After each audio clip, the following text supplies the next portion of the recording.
McCoy de Leon binasag na ang katahimikan sa hiwalayan issue nila ni Elise. At Donalyn Bartolome trending sa Twitter.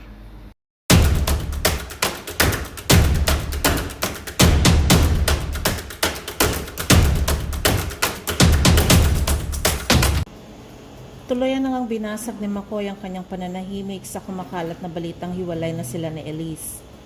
Sa Instagram ng batang aktor ay inexpress nito ang kanyang pagmamahal sa anak na si Feliz Mackenzie. Sinulat niya, "Ikaw lang ang nakakaalam, ikaw lang ang makakaintindi sa akin. Ikaw lang ang maaasahan ko. Ikaw lang ang rason kaya ako nabubuhay. Ikaw lang ang lahat-lahat ko. Sana pagtanda mo, huwag magbago tingin kay Daddy. Sana maikwento ko sa'yo pagtanda mo. Don't worry, masasaya naman ikikwento ko na may konting problema. Hehe, para naman maintindihan mo si Daddy. Basta ha, lagi kang nasa isip ni Daddy. Pasensya ka na rin kung dito ko na ilagay message ko. Hindi ko na alam paano kita makakausap eh. Huwag bibigyan ng sakit sa ulo si Mami ha. I-love mo siya. Last na anak, huwag mo silang pansinin, okay? Mahal na mahal kita, anak ko. Miss na kita sobra. Hug na mahigpit." At dahil kapansin-pansin na hindi na nagpo-post ang kanilang mga larawan na sila ay makasama, lalong-lalo na nitong nakaraang Kapaskuhan at Bagong Taon, kaya naman dito nagsimula ang espekulasyon ng karamihan na hiwalay na nga ang dalawa. Pinag-uusapan ng mga netizens si McCoy de Leon hindi dahil sa performance nito sa top grosser movie na Deleter, kundi dahil sa di umano ay nalilink ito sa isang babae na nagngangalang Mary Joy Santiago. Kaya naman umugong ang espekulasyon na nagkakalabuan na sila ni Elise Joson. At marami din ang nagsasabi na itong si Mary Joy ang third party sa relasyong McCoy at Elise.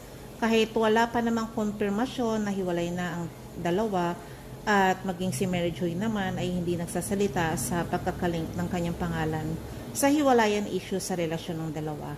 Matatanda ang may anak si McCoy at Elise na isang baby girl.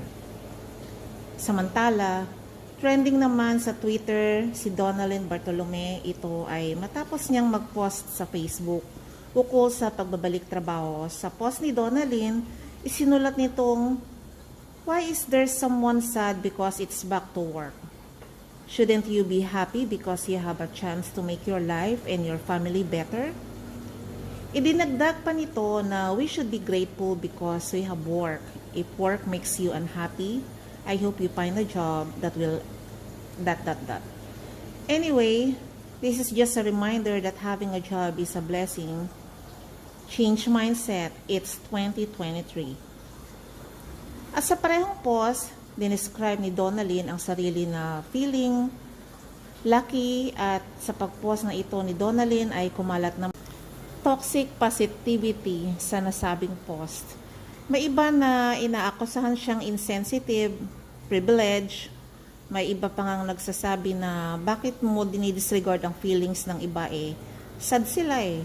At ang iba naman ay nagsasabing iba-iba tayo ng nararamdaman. Respect our feelings. Kayo mga ka-corner, nalungkot din ba kayo na magbabalik trabaho na after holiday seasons?